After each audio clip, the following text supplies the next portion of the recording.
Corona महामारी के समय को भूलना हम सबके लिए मुश्किल है। एक वायरस ने दुनिया को तहस नहस कर दिया, भारत भी इसका शिकार बना और मोदी सरकार जनता को मरता छोड़कर इस आपदा को अपने मित्रों के लिए अवसर में बदलने में लगी रही। इसी कोशिश में उसने 3 काले कृषि कानूनों को बिना किसी चर्चा के लागू कर दिया। इसके बाद शुरू हुआ विशाल जन आंदोलन। स्वतंत्र भारत के इतिहास में पहली बार लाखों किसान इन काले कानूनों के खिलाफ सड़कों पर उतर आए। 700 से ज्यादा किसान शहीद हो गए, लेकिन मोदी जी को कोई फर्क नहीं पड़ा। लेकिन क्या आप जानते हैं कि असल में इन 3 काले कृषि कानूनों के पीछे किसका हाथ था? आखिरकार वो कौन था सरकार के थिंक टैंक में जो मोदी सरकार को अपने इशारों पर नचा रहा था? तो ये शख्स थे शरद मराठे, विदेश में रहकर सॉफ्टवेयर कंपनी चलाने वाले एक बिजनेसमैन। उन्होंने मोदी जी के नीति आयोग को देश में कृषि को लेकर एक टास्क फोर्स बनाने का सुझाव दिया।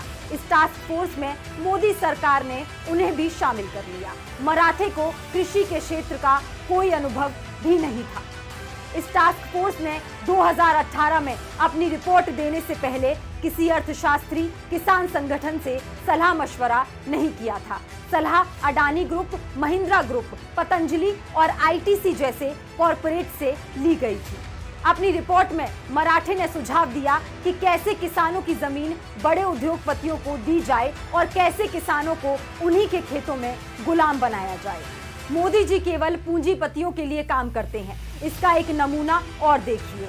इसी टास्क फोर्स की एक बैठक में अडानी समूह के प्रतिनिधि ने कहा था कि आवश्यक वस्तु अधिनियम इस राह में रोड़ा साबित हो रहा है, तो मोदी सरकार ने आवश्यक वस्तु अधिनियम ही खत्म कर दिया और जमाखोरी पर लगे प्रतिबंध खत्म कर दिए।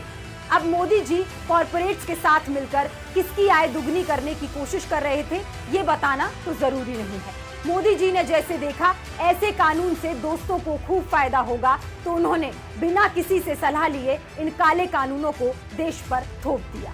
राहुल गांधी पहले दिन से ही कह रहे हैं कि मोदी सरकार सूट बूट की सरकार है, जो केवल अपने पूंजीपति मित्रों के बारे में चिंतित है। इन रिपोर्ट्स में तो ये सच अब सबके सामने आ भी गया है।